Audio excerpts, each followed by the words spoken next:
제목은 지금은 우리가 기도할 때입니다 라는 제목으로 말씀을 전할까 합니다. 다시 한번 말씀을 드리면 지금은 기도해야 할 때인 것 같습니다. 오늘 본문 느헤미야가 느헤미야 6장 9절에서 고백한 것처럼 이제 내 손을 힘있게 하옵소서, 이제 내 손을 힘있게 하옵소서, 그렇게 하나님 향해 외칠 때인 것 같습니다.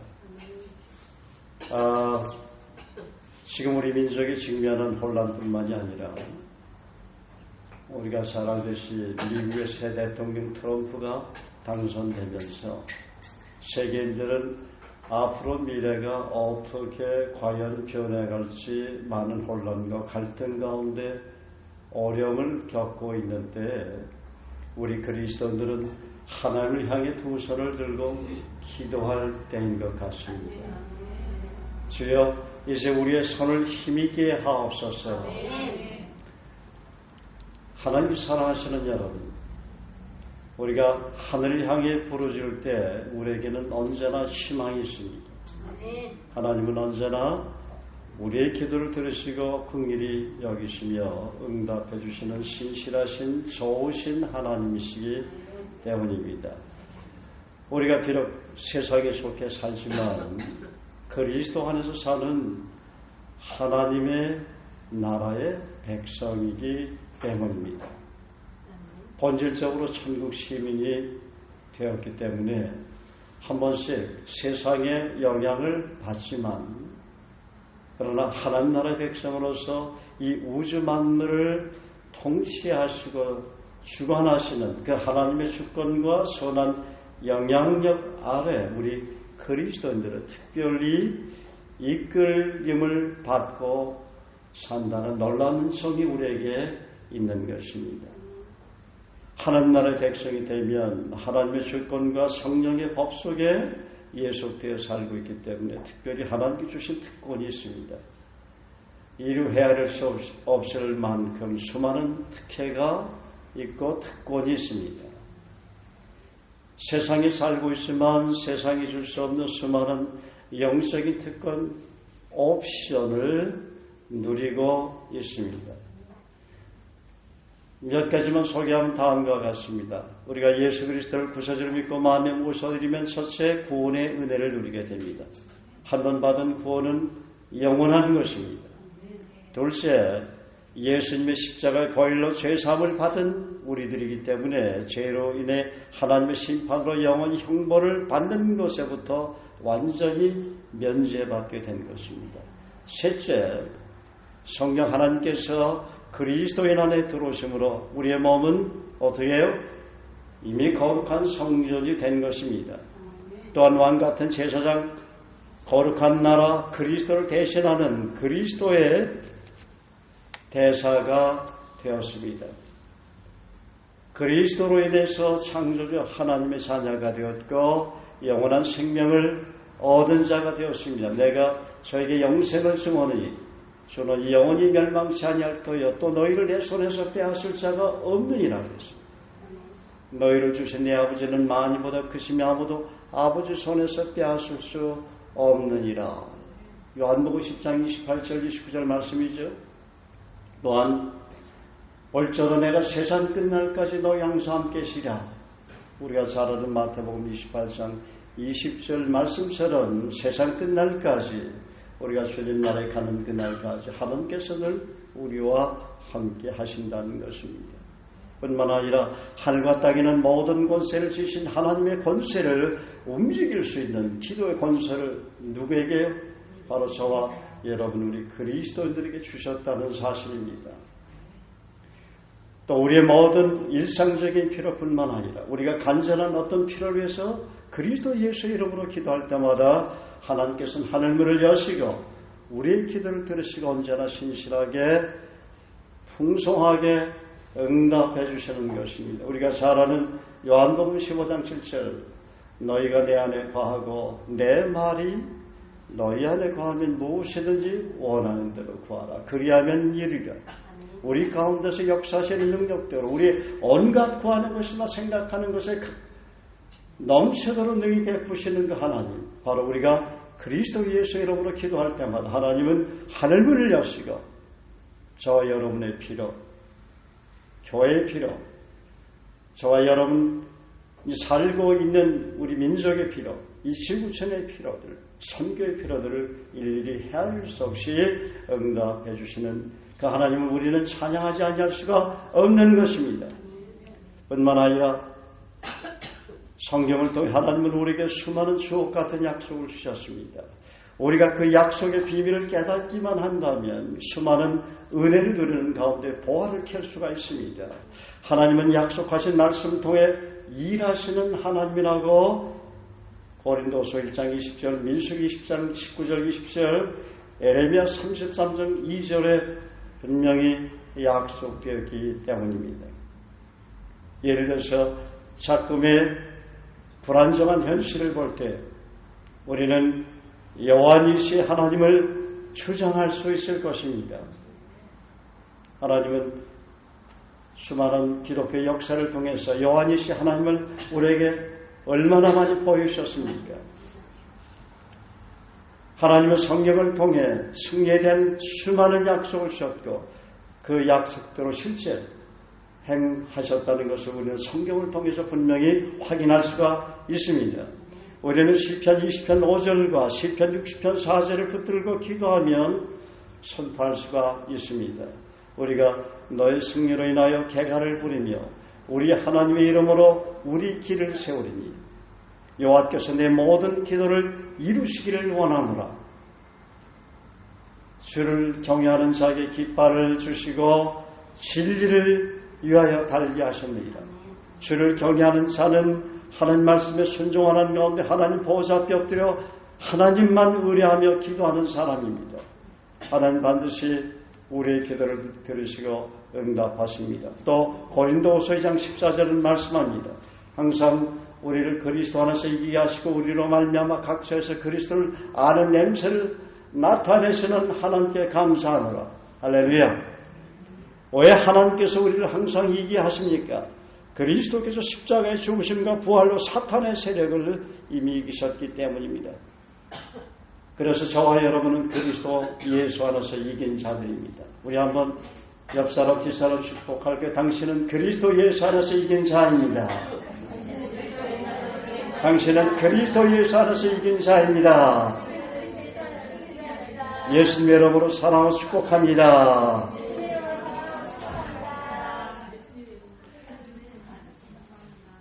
그리스도께서 마귀와의 영적인 전쟁에서 이미 이기시고 승리하셨기 때문이다. 그러므로 성경은 우리 그리스도를 향해서 그리스도의 향기라고 부르고 있는 것입니다. 우리가 가는 곳마다 그리스도 향기가 나타나게 해주신다는 것입니다. 지난주 금요일 저녁에 함께 큐티를 나눌 때도 제가 어느 그 집사님이 현재 직면한 여러 가지 상황들 또 사업의 문제로 고민하고 있을 때 말씀을 드렸지만 왜 하나님께서 시련과 고난 가운데서도 로마서 8장 28절 약속대로 합력하여 선을 이루십니까? 그 답이 어디 있다고요? 29절과 30절 바로 그 뒤편에 나와 있다는 거예요. 하나님 미리 아신 자들도 또한 그 아들의 형상을 본받게 하기 위하여 미리 정하셨으니 이는 그런 많은 형제 중에서 맏아들이 되게 하려 하십니다. 합력하여 선을 이루신 하나님의 거룩하신 목적은 저와 여러분으로 하여금 그리스도의 인격을 닮은 하나님의 거룩한 사람으로 견고하게 세우기 위해서 그 시련과 고난을 통해서 때로는 우리의 모난 성품을 칼질하고 다듬고 반듯하게 세우시는 그분의 거룩한 뜻과 목적이 있다는 것입니다. 그래서 미리 정하신 그들을 또한 부르시고 부르신 그들을 또한 의롭다 하시고 의롭다 하신 그들을 또한 영화롭게 하셨느니라. 모든 사람이 죄를 범하였으며 하나님의 영광에 이르지 못하더니 그리스도 예수 안에서 구속함을 받는 자녀들은 예수 그리스도의 피값으로 값없이 의롭다 하심을 얻은 자 되었느니라. 우리가 로마서 3장 23절 4절을 잘 알고 있지 않습니까? 의롭게 해주실 뿐만 아니라 그리스도처럼 저와 여러분이 그리스도 보혈로 의인이 될 뿐만 아니라 우리가 주님 나라에 갈 때까지 그분은 우리를 어떻게 해요? 의롭다 하신 그들을 영화롭게 해주신다 하는 것입니다. 그래서 예수님이 요한복음 17장에 아버지께서 나를 영화롭게 하신 것 같이 아버지를 영화롭게 하옵소서. 그리고 저들을 영화롭게 하옵소서. 내게 주신 자녀들, 내게 붙인 사람들, 하나님의 백성들을 영화롭게 해달라고 그렇게 기도할 수가 있었던 것입니다. 그러므로 예기치 못한 시련과 고난 속에서도 합력하여 선을 이루시는 신실하신 그 하나님을 의뢰하며 낙심하지 마시기 바랍니다. 하나님께서 약속하신 말씀을 믿고 의뢰하며 깨어있어 기도하면 반드시 하나님께서 약속대로 이루어주시는 것입니다. 특별히 이 시대 우리 그리스도인들은 보행자와 함께 경주하는 시대가 아니라 말과 경주하는 시대이기 때문입니다. 어제 우리 교회 한 번씩 오셔서 함께 큐티를 하고 교제를 나누시는 우리 이신국 목사님이 제가 우리 교회 카톡상에 우리 교회를 섬기는 성도님들과 외국인들의 사진을 몇 장 쭉 올려놨더니 이 목사님이 저를 격려해 주시려고 다음과 같은 글을 띄운 것을 여러분들 보았죠. 한 목사님은 경주하는 말과 같이 택함받은 영혼을 찾아 목숨을 걸고 사단의 계기를 회파하는 님이십니다. 님이십니다요. 사랑합니다, 목사님. 그래서 경주를 얘기해서 제가 이런 글을 올렸습니다. 제가 유머로 목사님 경주시에 사는 말이 지진으로 잠시 놀란 것 같습니다.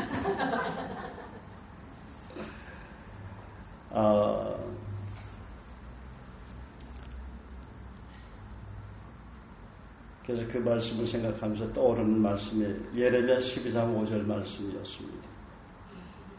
내가 보행자와 함께 달려도 피곤하면 어찌 능히 말과 경주하겠느냐. 내가 보행자와 함께 달려도 피곤하면 어찌 능히 말과 경주하겠느냐. 내가 평안한 땅에서는 무사하려니와 요단의 창이란 중에서는 어찌하겠느냐. 하나님께서는 자금의 시대에 말과 경주에서 능이기는 능력의 사람으로 우리를 세우시는 가운데 사용하시기를 원하신다는 것입니다. 그러나 말과 경주에서 이기려면 말의 체질도 알아야 되고 말의 약점도 알아야 합니다. 그러기 위해서는 말과 함께 부딪히며 뛰는 훈련이 필요합니다. 견고한 제자가 되기 위해서는 예수님의 제자들처럼 예수님 따라다니며 훈련받는데 적극적으로 들으지 한다는 것입니다.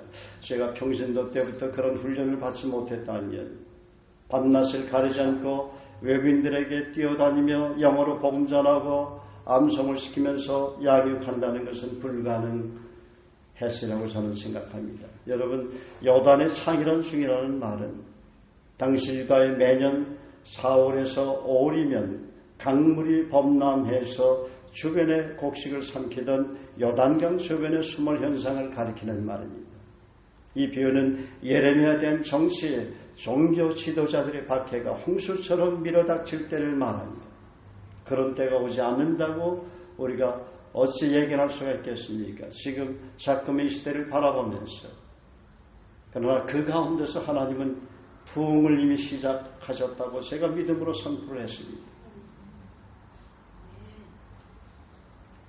범람하는 요단강처럼 바벨론 군대가 온 유다 땅을 휩쓸어 버리는 것 같기도 하지만 그 가운데서 하나님의 부흥은 말없이 잠잠히 지구촌 곳곳에 이루어지는 것을 보고 있습니다. 언젠가는 부흥의 파도가 온 지구를 덮을 것입니다. 그래서 하나님의 거룩한 형상으로 창조된 하나님의 백성들이 주님께 돌아오는 탕자가 주님께 돌아오는 놀라운 성령의 역사, 부흥의 역사가 이 땅이 반드시 일어나게 될 줄로 믿습니다. 또한 이 말은 내가 평안한 땅에 거하면서도 불평을 토로한다면 시련과 고난이 있는 곳에서는 어쩌려고 하느냐 하는 뜻으로 우리가 생각할 수가 있겠죠. 보행자와 함께 걷는 은혜를 주실 때 우리가 감사해야 되는 것입니다. 보행자와 함께 달리는 땅은 은혜의 땅이고 평안한 땅입니다.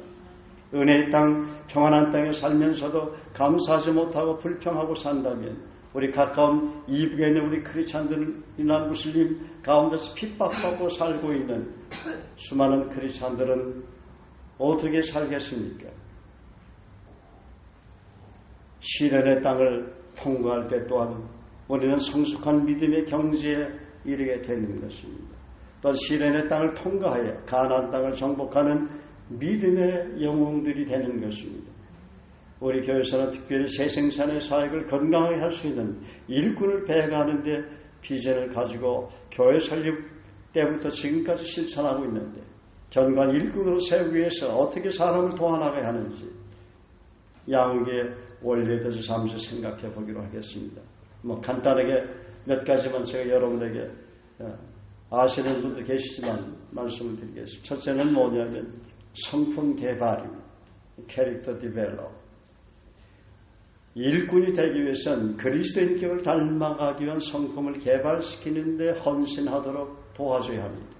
예를 들어서 오래 참는 사랑, 겸손, 거룩함, 절제, 양선, 충성, 하모니를 이루는 화평의 삶입니다. 리더는 돕는 지체가 이러한 그리스도인격을 개발시키기까지 먼저 겸손한 모델이 되어야 되고 그로 하여금 주님과의 생명력인 교제에 성실하게 드려지도록 끊임없이 중보기도하며 도전하고 동기부여를 심어줄 줄 알아야 합니다.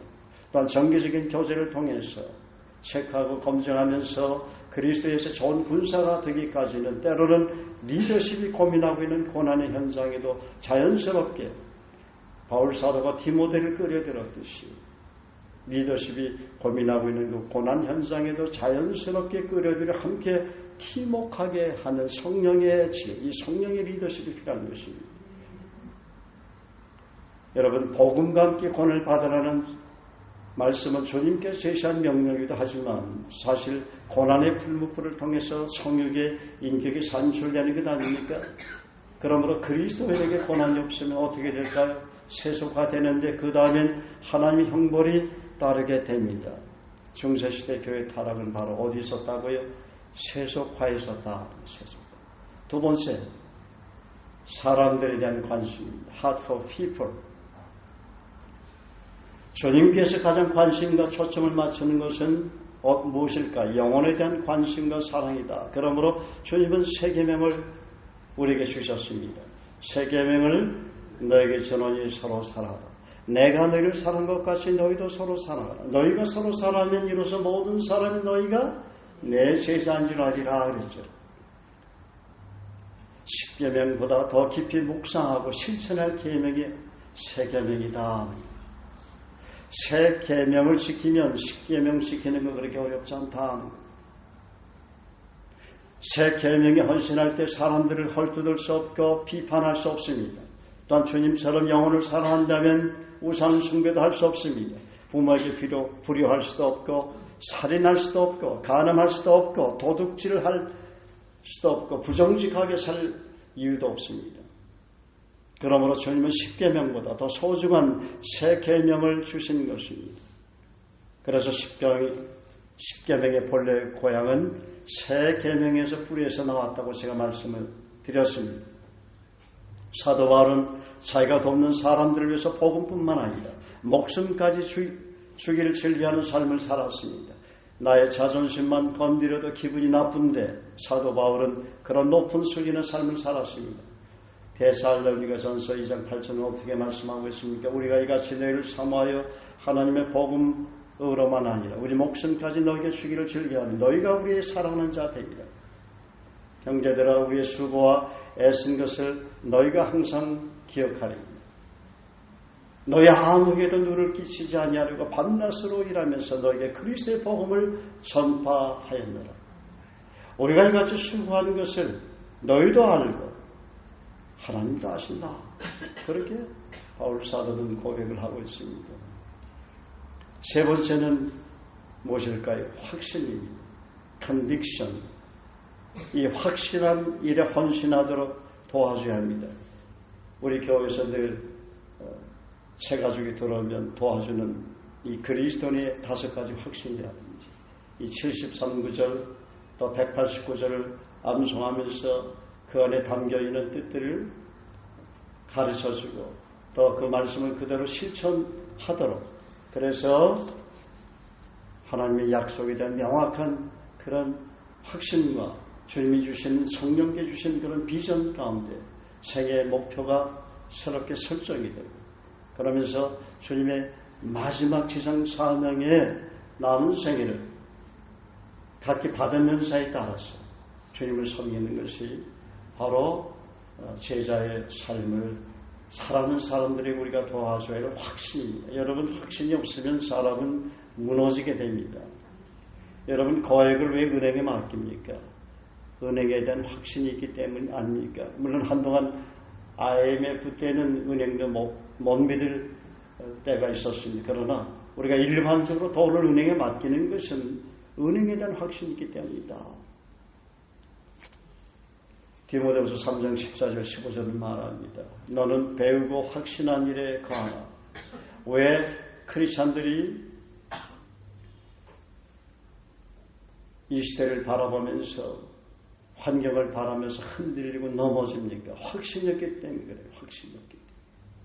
말씀에 대한 확신, 전능하신 하나님에 대한 확신, 하나님이 어떤 분이라는 그 사실을 안다면 그 확신에서 결코 흔들릴 수가 없는 것입니다. 너는 배우고 확신한 일에 거하라. 내가 네게서 배운 것을 알며 또 내가 어려서부터 성경을 알았나니 성경은 능히 너로 하여금 그리스도 예수 안에는 믿음으로 말미암아 구원에 이르는 지혜가 있게 하느니라. 자, 네 번째는 비전과 그리고 노함, 비전 앤드 노하우. 비전과 이 사역, 이 미니스트리에 대한 기술적인 노하우에 헌신하도록 도와줘야 합니다. 여러분, 우리가 잘 아는 의사 누가는 한 사람에 대한 완면 비전을 갖고 있었기 때문에 그는 데오빌로에게 헌신할 수 있었지 않습니까?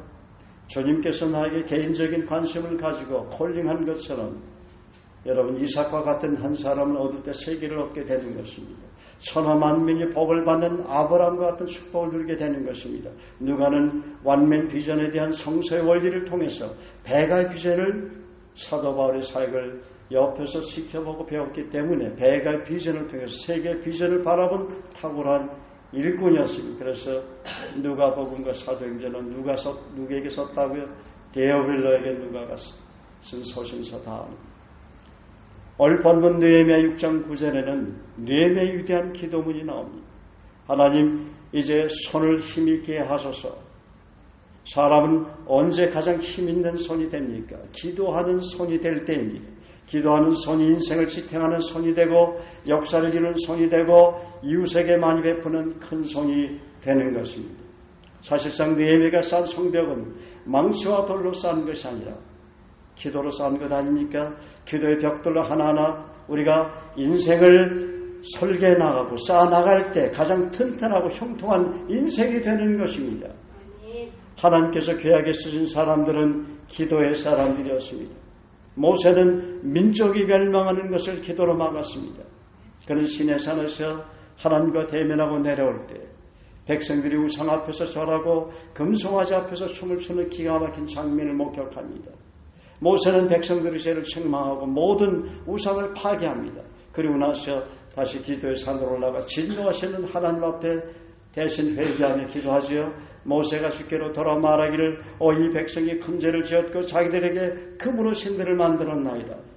지금이라도 주께서 그들의 죄를 용서하기를 원하나이다. 만일 그렇게 하지 않으시려거든 간구하니 주께서 기록하신 주의 책에서 나를 치워버리소서.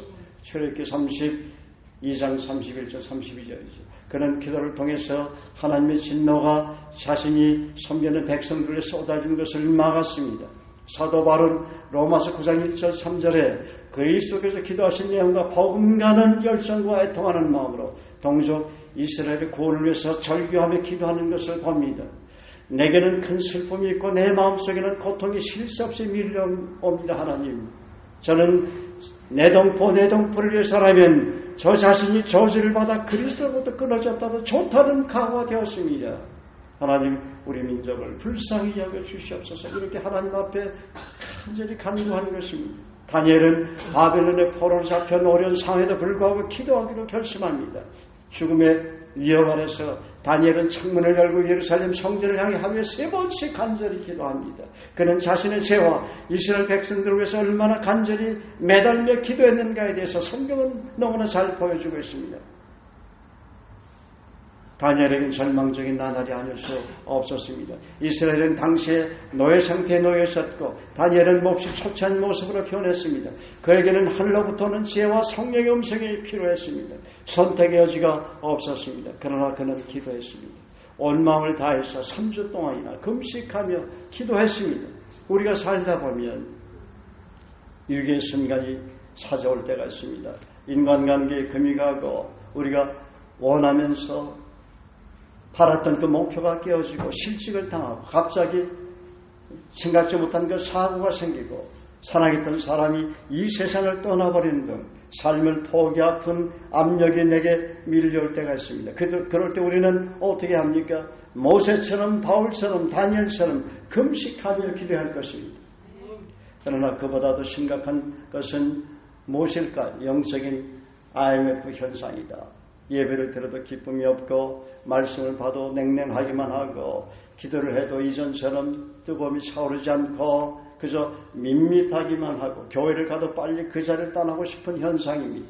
이전에는 그리스도인과의 교제가 그렇게 좋았는데 이제는 빨리 피하고 싶은 심정입니다. 왜 그렇게 되었습니까? 왜 구원의 기쁨과 즐거움이 갑자기 사라지게 되었습니까? 교회 생활에도 왜 율법처럼 느껴집니까? 왜 감사가 사라졌습니까? 주님 앞에 엎드려 간절히 기도하는 생활이 점점 짧아졌기 때문이 아닙니까? 주님은 요한계시록 3장 14절 위하여 라오디아 교회를 향해서 책망하십니다. 내가 내 행위를 아노니 내가 차지도 아니하고 더 없지도 아니하거든 내가 차든지 더 없든지 하기를 원하노라. 내가 이같이 미지근하여 더 없지도 아니하고 차지도 아니하니 내 입에서 너를 토하여 내치자. 내가 말하기를 나는 부자라 부유하여 부족한 것이 없다 하나 내 건강한 것과 눈먼 것과 벌거벗은 것을 알지 못하노라. 그러므로 우리 크리스찬은 목마른 사심의 신의 문을 찾아 헤매듯이 생수의 근원 대신 주님께 날마다 나아가야 할 것입니다. 이 일이 생각한 것보다 잘 풀려나가고 응답이 빠르게 진행이 되고 물질적으로 큰 어려움이 없습니까? 그럴수록 우리의 심령은 더 가난해야 됩니다. 심령이 가난한 자는 복이 있나니 천국이 저희 것입니다. 애통하는 자는 복이 있나니 저희가 위로를 받을 것입니다. 온유한 자는 복이 있나니 저희가 땅을 기업으로 받을 것입니다. 의에 지르고 목마른 자는 복이 있나니 저희가 배부를 것입니다. 마음이 청결한 자는 복이 있나니 저희가 하나님 볼 것입니다. 화평케 하는 자는 복이 있나니 저희가 하나님의 알게 걸음을 받을 것이에요. 의에 지르고 목마른 자는 복이 있나니 저희가 하늘의 상이 크니 예수 그리스도의 그 팔복의 인격을 신령으로 하나님 앞에 간절히 엎드려 기도해야 할 것입니다. 그러면 우리가 평소 기도했던 기도의 삶을 한번 돌아보면서 기도의 인격과 영성에 대해서 한번 하나님 앞에 스스로 질문하면서 점검하며 체크해보는 시간을 갖도록 하겠습니다. 한번 여러분의 기도의 삶을 한번 돌아보세요. 제가 여러분에게 질문을 드릴 때 한번 스스로 점수를 한번 매겨보세요. 평가를 해보세요. 지금 나의 기도 제목은 어떤가? 그 내용이 명확한가? 나는 어떤 약속의 말씀을 붙잡고 주장하며 기도하고 있는가? 약속은 다 달라요. 각 기도 제목마다 달라야 합니다. 우리가 일반적으로 요한복음 16장 24절, 에레미야 33장 2절 3절, 빌립보서 4장 6절 7절, 요한복음 15장 7절, 에베소 3장 20절, 마태복음 21장 22절, 마가복음 11장 24절 그런 약속을 가지고 기도하지만 우리가 하나님 앞에 응답받아야 할 기도 제목의 내용에 따라 하나님 약속은 거기에 맞는 약속을 성경을 통해 찾아서 그 약속을 붙잡고 기도할 때 그 응답이 빠르게 나타나게 되는 것입니다. 또 하나님 뜻대로 겸손히 기도하고 있는가? 하나님 뜻이 이 땅에 임하도록 기도하고 있는가? 내 뜻이 아니라 오직 거룩하신 하나님 뜻이 관철되도록 기도하고 있는가? 기도의 결과에 대해서 하나님 앞에, 물론 우리가 하나님 앞에 이 기도를 응답받아야 합니다고 철저히 매달려 기도 제목도 있지만, 그러나 결국은 하나님께 맡기는, 하나님 의뢰하는, 하나님 앞에 두 손을 내려놓는 그런 기도를 하는가? 기법하는 기도를 하는가? 하나님 뜻대로 하나님 뜻이 이 땅에 이루어지도록 겸손히 기도하는가? 기도 제목을 늘 작성하며 긴밀히 나누고 있는가? 범사에 감사하며 기도하는가? 하나님을 온전히 의뢰하는 기도의 삶을 나는 살아가는가? 골방에서 기도하는 간절함이 있는가? 기도에 늘 깨어있는가? 모든 일에 기도로 하나님을 의뢰하는가? 무시로 성령 안에서 기도하며 기도의 광채가 나는가? 중보 기도로 은밀히 섬기를 기뻐하는가? 응답에 대해서 정기적으로 나누며 감사의 기도를 하는가? 기도할 때 성령께서 얹어주시는 중보 기도에 대한 경성의 인격을 지녔는가? 지금 나를 향해, 사람들을 향해, 이 시대를 향해 성령께서 간절히 애통해 하시며 기도하는 기도 제목을 가슴에 품고 전심으로 기도하는가? 생애 목표와 비전에 대한 끈질기게 매달리며 간절히 기도하는가? 주님처럼 특별한 헌신을 위한 기도 제목이 있는가? 정기적으로 금식 기도에 들어서는가? 구하고 찾고 두드리는 끈질긴 기도를 하는가? 육체의 소욕을 거부하고 성령의 소욕을 쫓아 성령의 인도하심을 따라 기도하는가? 요한복음 17장이나 겟세마네 동산과 같은 간절한 기도 제목이 있는가? 변호사의 기도를 얼마나 사모하는가? 내가 속한 공동체나 교회를 위해서 국가와 민족과 선교를 향해 합심해서 기도하기를 즐겨하는가? 의심하지 않고 믿음으로 담대히 구하고 있는가? 육체의 정욕, 안목의 정욕, 이생의 자랑의 걸림돌을 제거한 기도 제목인가? 그리스도의 성품과 인격을 닮아가면서 크고 아름다운 성령의 열매를 맺기 위해 정기적으로 자신의 지도자나 멘토와 더불어 평가하며 기도하고 있는가? 삶에 늘 여유가 있고 잔잔한 평강이 넘치는가? 자신이 기도한 결과가 어떻게 나타나든, 자신 이해가 되든 안 되든 하나님 뜻이, 하나님의 뜻으로 겸손히 받아들이고 승복하고 있는가? 자신의 내면을 성령님과 더불어 만민이 기도하는 집으로 끊임없이 거룩하게 건축하고 있는가? 그리스도 예수의 좋은 군사가 되기 위해서 대가지불에 대한 헌신의 약속을 붙잡고 간절히 기도하는가? 기도로 사람들을 변화시키며 그들 가운데 섬김의 삶으로 본이 되며 거룩한 삶의 능력이 나타나고 있는가? 성경의 기도의 인물들이나 기도의 본이 되었던 하나님의 사람들은 끊임없는 도전이 있는가? 이런 기도 제목을 가지고, 이런 기도의 내용을 가지고 한번 자신을 성찰하며 평가하는 그런 시간을 우리가 정기적으로 가져갈 것입니다. 주님께서는 새벽 5일의 미명에 한적한 곳에 나아가 기도하셨습니다. 주님은 하루의 일과를 처음 시작하기 전에 기도로 준비하셨습니다. 기도를 통해 가장 중요한 것이 무엇이고, 차선이 무엇이고, 우선순위를 어떻게 정해야 되는지 주님은 기도하지 않고 하루 일과를 시작하실 수가 없었습니다. 그러므로 성경은 습관을 따라 주님께서 기도하셨다고 그렇게 말씀하고 있지 않습니까? 주님의 공생에는 3년이었지만 주님은 3년 동안 수많은 일을 하셨습니다. 사람들에게 복음을 전하고 병든 사람을 치유하고 사도를 세우고 70인의 제자들을 양육했습니다. 주님은 자신이 공생으로 이 땅에 머무른 기간을 3년이라는 사실을 잘 알고 계셨지만 짧은 3년 동안 위대한 일을 하셨는데 그 비밀이 어디에 있었을까요? 바로 기도에 있었다는 것. 그러므로 주님은 사복음서에서 기도에 대해서 우리에게 많은 것을 가르치고 실제 본을 보여주셨습니다. 기도는 그래서 위대한 생애를 살게 하는 키가 되는 것입니다. 저와 여러분에게는 이미 천국 열쇠가 있어요, 없어요? 천국 열쇠가 있어요. 예수님 주셨죠? 예수님 이름으로 하는 그 사람이 천국의 문을 여시고 응답해 주신다는 것입니다. 기도할 때 비굴하게 뒤로 물러서지 않게 됩니다. 안락한 삶 위에서 영혼을 방치하지 않게 됩니다. 나그네와 같은 인생임을 천히 받아들이고 때로는 스데반처럼 때로는 바울처럼 복음을 외치게 되고 주님을 향해 끊임없이 달려가는 십자가의 거룩한 흔적을 남기는 삶을 살게 되는 것입니다. 그러므로 열방을 움직이고 변화시키는 진정한 리더십은 기도의 영에 붙들린 사람, 이런 분들이 성령께서 탄식하시면서 기도하는 기도중부터 알게 되고 그 기도중을 가지고 기도하게 되는 기도의 사람이 되는 것입니다. 우리 그 약속이기도 하지만 시편 2편 8절 내게 구하라 내가 열방을 이어버리시리 내 소유가 땅끝까지 이르다 내가 철장으로 저희를 깨뜨리며 질그릇같이 부수리로 아멘. 할렐루야. 지금은 우리가 기도할 때입니다. 기도를 통해서 하나님의 큰 역사를 이루는 놀라운 그런 역사의 현장을 우리가 반드시 보게 될 줄로 믿습니다. 할렐루야.